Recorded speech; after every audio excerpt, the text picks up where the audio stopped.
Bonjour nos chers élèves. Voilà, nous sommes de retour encore une fois pour une autre leçon de lecture, chapitre 6 du dernier jour d'un condamné à mort de Victor Hugo. Bien sûr, destiné aux élèves de la première année baccalauréat, toutes les branches. Comme d'habitude, et avant de commencer l'analyse d'un texte, il faut passer par la lecture silencieuse.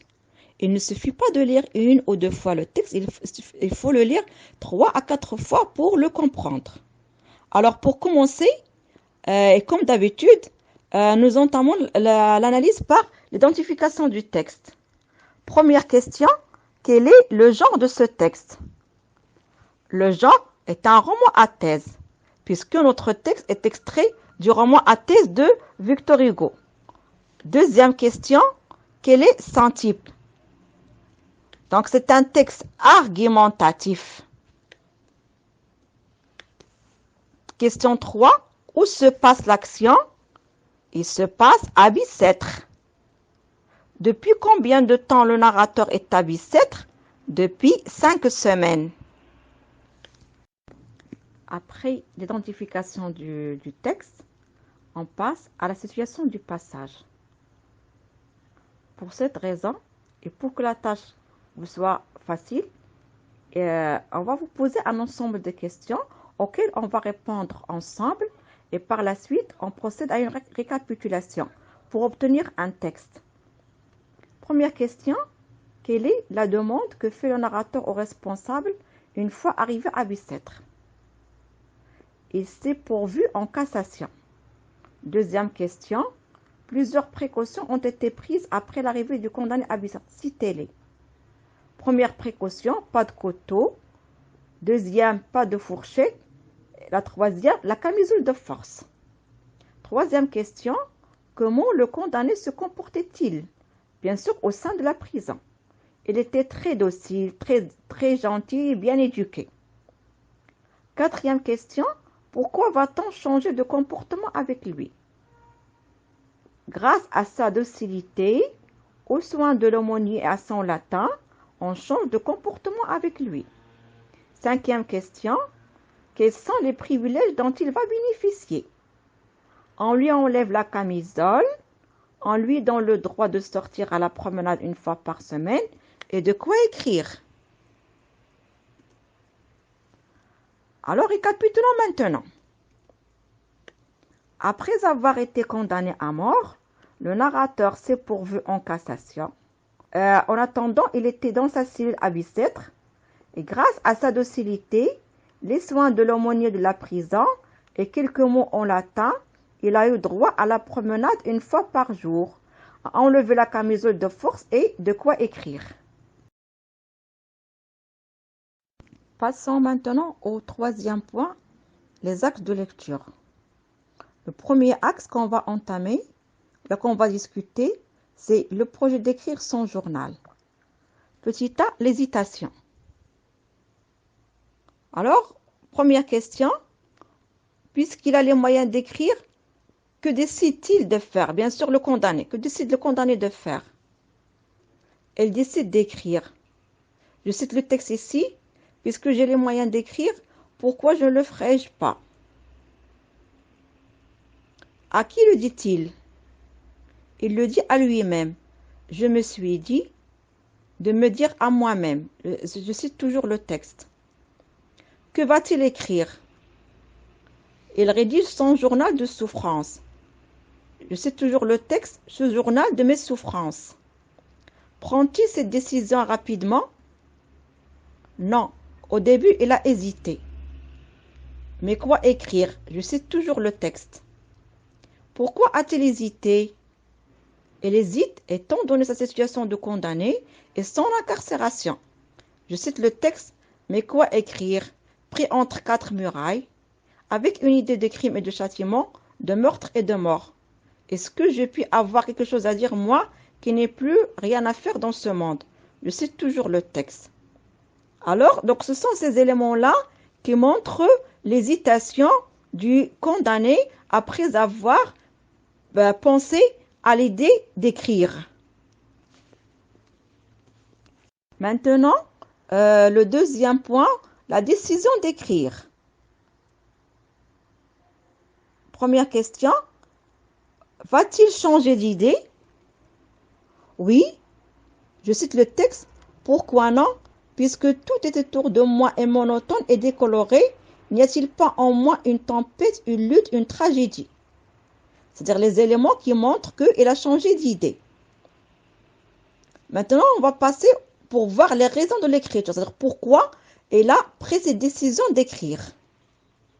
Pourquoi le narrateur prend-il cette décision? La première raison, l'écriture est un moyen de distraction. Je cite le texte, le seul moyen d'en moins souffrir, c'est de les observer et les peindre m'en distraira. La deuxième raison, le condamné écrit pour donner une leçon à ceux qui condamnent. Son témoignage rendra-t-il la main de ceux qui condamnent moins légère quand il s'agira d'achever la vie d'un être humain? Je cite le texte, ne portera-t-il pas un grand et profond enseignement? N'y aurait-il pas dans ce procès verbal de la pensée agonisante une leçon pour ceux qui condamnent?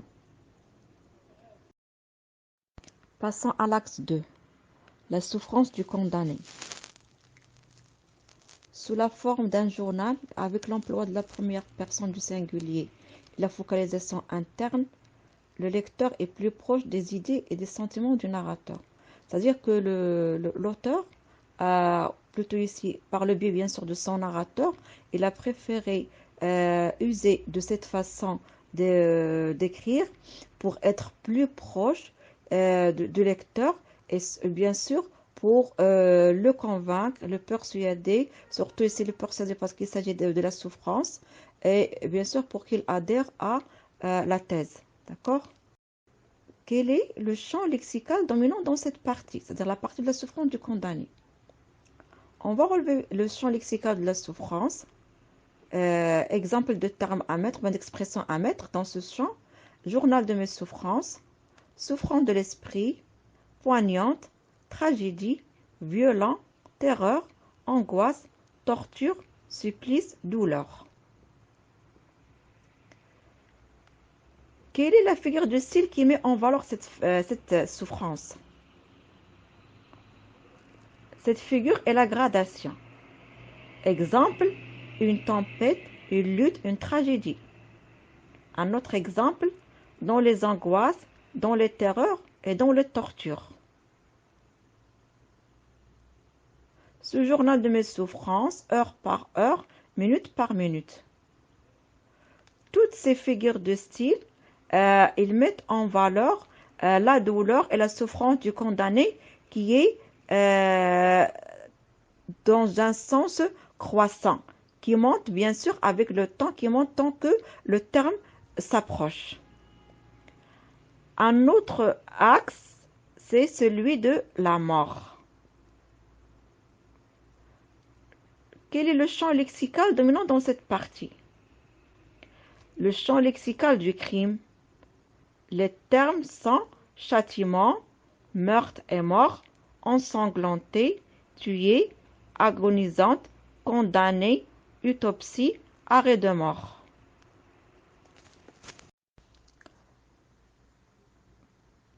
Maintenant, nous arrivons à la troisième grande partie consacrée aux figures de style. Nous avons déjà vu une figure de style, à savoir la gradation qui amplifie et qui met en valeur cette souffrance du narrateur qui augmente de plus en plus. Dans ce tableau, comme vous voyez, nous avons relevé 4 autres figures de style. La métaphore avec la phrase procès verbal de la pensée agonisante. L'effet de cette métaphore, c'est donc l'écriture de son journal. Donc ce procès n'est autre que l'écriture de son journal, parce que c'est lors de son journal, par le biais de son journal-là, qu'il va exprimer sa pensée agonisante, c'est-à-dire les dernières pensées avant sa mort. La deuxième figure de style, la personnification. Et cette figure, nous l'avons déjà vue dans le premier chapitre, pensée agonisante, ici qui met en valeur donc la souffrance morale du condamné. Donc là, c'est une expression qui traduit cette souffrance morale. Troisième figure, l'antithèse. Rien avant, rien après. Alors là, ici, pour montrer la réduction de la vie du condamné à ce moment de l'exécution. C'est-à-dire quand ils vont l'exécuter, comme si ils vont l'effacer de la vie. Bien sûr, ils vont l'effacer de la vie. C'est-à-dire qu'il n'aura ni un passé, ni un avenir. La périphrase, ceux qui condamnent, c'est-à-dire les juges. Arrivons maintenant à la tonalité du texte. Je vais vous poser une question concernant vos sentiments envers le narrateur et qu'est-ce que vous avez ressenti en lisant ce texte. Donc, le premier sentiment qui nous envahit une fois on lit ce texte-là, il y a l'horreur, il y a la terreur et l'angoisse devant la mort d'un côté et la pitié de l'autre. C'est-à-dire, on a peur de ce que le narrateur nous raconte, surtout avec cette idée de la mort qui devient de plus en plus poignante, et aussi on a pitié de lui parce que le pauvre il se voit devant la mort et il vit les derniers moments de sa vie. Alors, d'après cette remarque-là, quelles sont les tonalités qu'on peut attribuer à ce texte-là? Bien sûr, puisqu'il y a question de pitié, question de souffrance, donc on a le pathétique. Et puisque quelqu'un qui se trouve devant la mort, devant la terreur, devant l'angoisse, c'est quelqu'un qui se trouve dans une situation, donc il ressent cette impuissance. Il ressent cette impuissance devant une force qui le dépasse. Bien sûr, on n'a que le registre, bien la tonalité tragique. Arrivons maintenant à la fin de cette analyse, avec la synthèse. Le narrateur veut écrire pour s'opposer à la peine de mort. Son témoignage sera l'occasion pour les autres hommes de réfléchir à la condamnation des condamnés à mort. À travers ce texte, Victor Hugo lance un violent réquisitoire contre la peine de mort. Alors, que veut dire réquisitoire? Réquisitoire, c'est un discours dans lequel on accumule les accusations contre quelqu'un ou quelque chose, idée ou autre. C'est-à-dire que ce texte-là, tout le texte, bien sûr, toute l'œuvre de Victor Hugo, Le dernier jour d'un condamné, est un réquisitoire contre la peine de mort. C'est un réquisitoire dans lequel Victor Hugo dénonce cette peine. Et merci pour votre attention et au revoir pour une autre leçon, Inch'Allah.